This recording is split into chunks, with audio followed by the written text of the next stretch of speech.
Welcome learners to my YouTube channel the science whisperer. तो पिछले videos में हम लोगों ने पढ़ा था इंडोप्लाज्मिक रेटिकुलम और गोल्जी बॉडी के बारे में। आज हम पढ़ने वाले हैं लाइसोसोम्स यानी कि suicidal bag. Lysosomes are membrane bound sacs filled with digestive enzymes. Lysosomes are membrane bound. Lysosomes के पास भी मेम्ब्रेन होता है। तो सेल ऑर्गेनेल के पास मेम्ब्रेन क्यों होते हैं?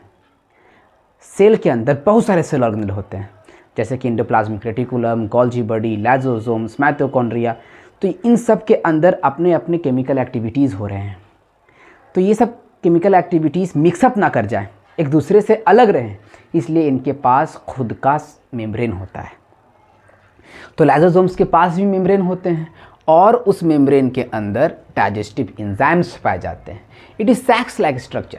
सैक का मतलब होता है बैग। जिस तरीके से बैग अपने अंदर कुछ कंटेन करता है, उसी तरीके से लाइसोसोम्स भी अपने अंदर डाइजेस्टिव एंजाइम्स कंटेन करता है। तो डाइजेस्टिव एंजाइम्स यानी कि हाइड्रोलाइटिक एंजाइम्स को हम डाइजेस्टिव एंजाइम्स कह रहे हैं, ये लाइसोसोम्स है और इनमें हाइड्रोलाइटिक एंजाइम्स पाए जा रहे हैं। ये जो एंजाइम्स होते हैं इसको बनाने का काम प्रोटीन करता है। एंजाइम्स हमने पढ़ा था कि रफ इंडोप्लाज्मिक रेटिकुलम के पास राइबोसोम्स पाए जाते हैं और राइबोसोम्स को हम कहते हैं प्रोटीन फैक्ट्री। और sometimes protein and lipid works as enzymes.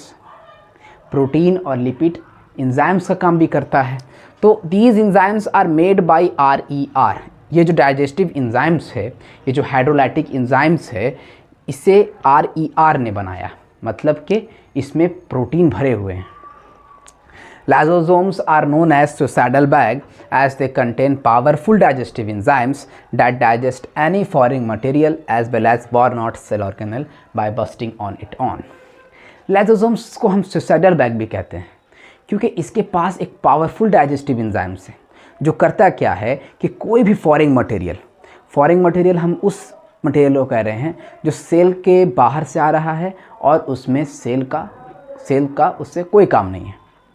तो उस फॉरेन मटेरियल को या फिर डैमेज्ड सेल ऑर्गेनेल को डाइजेस्ट करने का काम वो हाइड्रोलाइटिक एंजाइम्स करता है जो लाइसोसोम्स में पाए जाते हैं।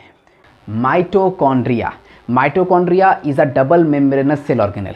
हमने पढ़ा था न्यूक्लियस के बारे में जो एक डबल मेम्ब्रेनस था, उसी तरीके से माइटोकॉन्ड्रिया भी क्या है, डबल मेम्ब्रेनस है। और आगे हम पढ़ेंगे प्लास्टिड के बारे में। तो प्लास्टिड भी डबल मेम्ब्रेनस सेल ऑर्गेनेल है। इसे याद कैसे रखना है कि डबल मेम्ब्रेनस सेल ऑर्गेनेल कौन कौन है? तो एक शॉर्ट ट्रिक है, मुझको नहीं पता।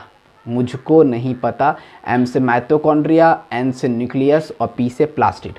तो MNP याद रखना है, मुझको नहीं पता, माइटोकॉन्ड्रिया, न्यूक्लियस, प्लास्टिड। तो these are double membranous cell organelle. इन सब को हम कहते हैं डबल मेम्ब्रेनस सेल ऑर्गेनेल, जिसके पास डबल मेम्ब्रेन होते हैं। तो माइटोकॉन्ड्रिया के पास डबल मेम्ब्रेन होते हैं जिसके अंदर क्या होता है, रिस्पायरेशन और एनर्जी प्रोडक्शन होता है। तो माइटोकॉन्ड्रिया के अंदर रिस्पायरेशन और एनर्जी प्रोडक्शन होता है। तो हमें जो एनर्जी मिल रहा है, जो हम बोल पा रहे हैं आप सबके सामने, तो ये एनर्जी कहाँ बन रहा है, माइटोकॉन्ड्रिया में बन रहा है। The outer membrane of mitochondria is porous while the inner membrane is deeply folded। Mitochondria के आउटर मेम्ब्रेन में बहुत ही पोर्स पाए जाते हैं, मतलब कि इसमें छेद बहुत होते हैं। और इनर मेम्ब्रेन जो है हम यहाँ पर देख सकते हैं, ये इनर मेम्ब्रेन है। तो inner membrane is deeply folded. Mitochondria का इनर मेम्ब्रेन डीपली फोल्डेड होता है। Mitochondria produce energy in the form of ATP। Mitochondria जो एनर्जी का प्रोडक्शन करता है वो ATP के रूप में करता है। ATP यानी कि एडिनोसिन ट्राइफॉस्फेट। ATP को हम कहते हैं energy currency of the cell. इसे एनर्जी करेंसी क्यों कहते हैं? क्योंकि सेल के अंदर जो एनर्जी का प्रोडक्शन हो रहा है वो ATP के रूप में हो रहा है। Mitochondrias have their own DNA and ribosomes. Mitochondria के पास खुद का DNA होता है और खुद का राइबोसोम होता है, इसलिए ये अपना प्रोटीन का सिंथेसिस खुद करता है। हम देख सकते हैं यहाँ पर माइटोकॉन्ड्रिया है और ये यहाँ पर DNA मॉलिक्यूल्स हैं और राइबोसोम्स हैं।